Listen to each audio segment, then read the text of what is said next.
The crystalline chamber of the Galactic Council hummed with barely contained fury. 7 species, representing thousands of worlds, had gathered for what they believed would be humanity's moment of submission. Ambassador Margaret Chen sat alone at the defendant's podium, her fingers drumming casually against the armrest, while the Council's supreme arbiter, a towering Velcrin with mandibles that clicked in agitation, read the charges. Humanity stands accused of 17 violations of the Preservation Accords. The arbiter's translator crackled. Unauthorized terraforming, aggressive expansion, refusal to cease reproduction beyond sustainable limits, and most egregiously, the arbiter's 6 eyes focused on Margaret, the militarization of your entire species.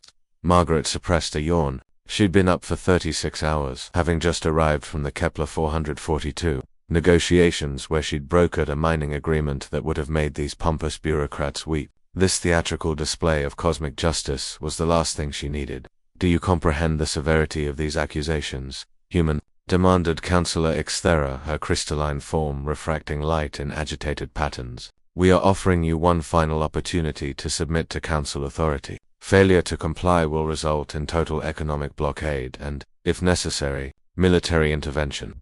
Margaret leaned back in her chair, studying her fingernails with the kind of interest one might give to mildly interesting paint drying. Are you finished? The chamber erupted in outraged chittering, bellowing, and harmonic screeching. The Velcrin arbiter slammed his primary appendage against the judgment seat, creating a boom that silenced the assembly. You dare show such disrespect, Margaret interrupted, her voice cutting through the chamber with unexpected steel. No, what's disrespectful is wasting my time with threats you can't possibly follow through on.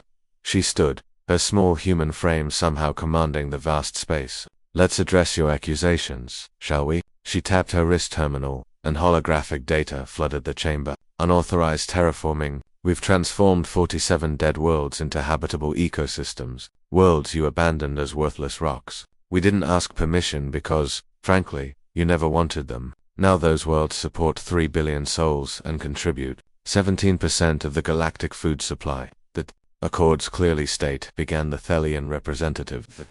Accords were written by species who achieved spaceflight through gift or accident, Margaret continued, her voice rising. We clawed our way to the stars through 2 world wars, a Cold War, and more near extinctions than I care to count. We terraformed Earth a dozen times over, just cleaning up our own mess. Those 47 worlds, afternoon projects, Councillor Ixthera's glow intensified with anger. Your arrogance will be your undoing. You speak as though you're beyond our reach.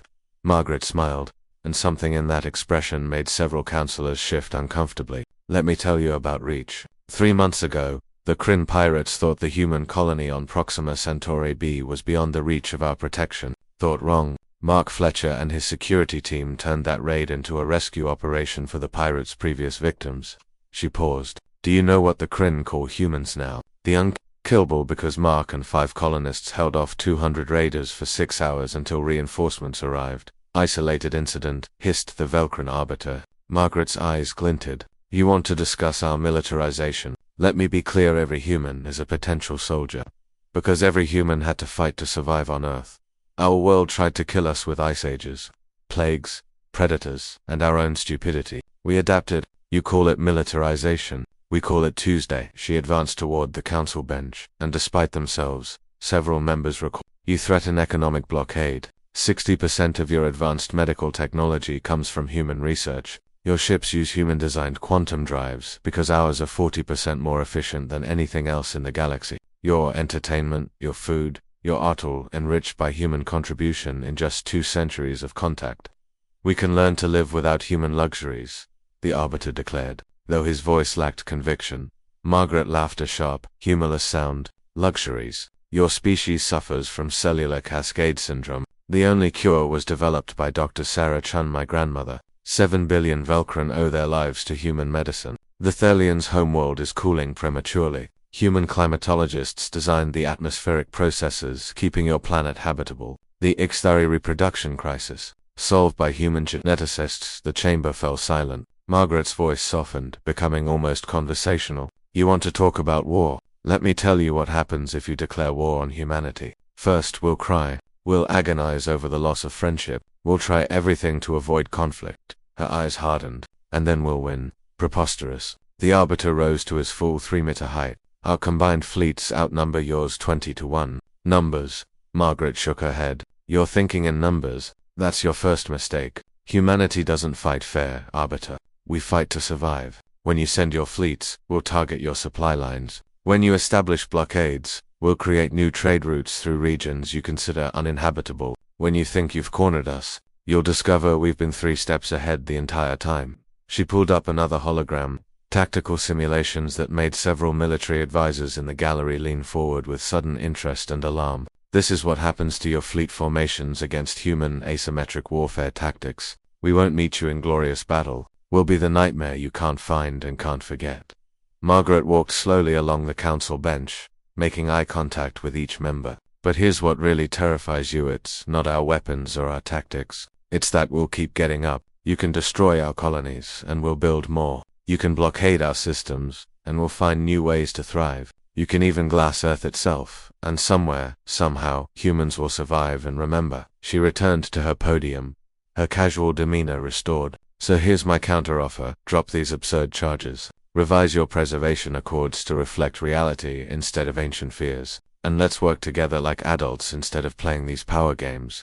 The Velcran Arbiter's mandibles worked soundlessly. Finally, he spoke. And if we refuse? Margaret checked her wrist terminal as if checking the time. Then you'll find out why humanity and fuck yeah became the galaxy's most frightening combination of words. She gathered her materials. I have a dinner meeting with the Thelian agricultural minister in an hour. I trust you'll have a reasonable response by then. Otherwise, she shrugged. I suppose we'll see who blinks first. She walked toward the exit, her footsteps echoing in the stunned silence. As the massive doors closed behind her, she activated her comm. Mark, tell the fleet to stand down. I think the council just remembered why threatening humans is a spectacularly bad idea.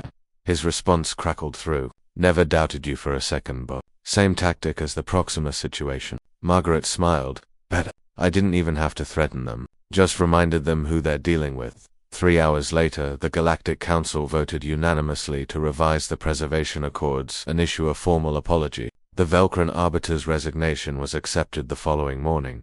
Humanity didn't celebrate. They simply continued doing what they'd always done, surviving, adapting, and occasionally reminding the universe that the most dangerous thing to threaten was a species that had already survived threatening itself. Ambassador Margaret Chen returned to Earth the following week, just in time for her grandmother's birthday. When asked about the council crisis, she simply shrugged and said, "They came around to our way of thinking. They usually do. After all, when you're humanity, hardly caring in the face of cosmic threats isn't arrogance, it's just experience."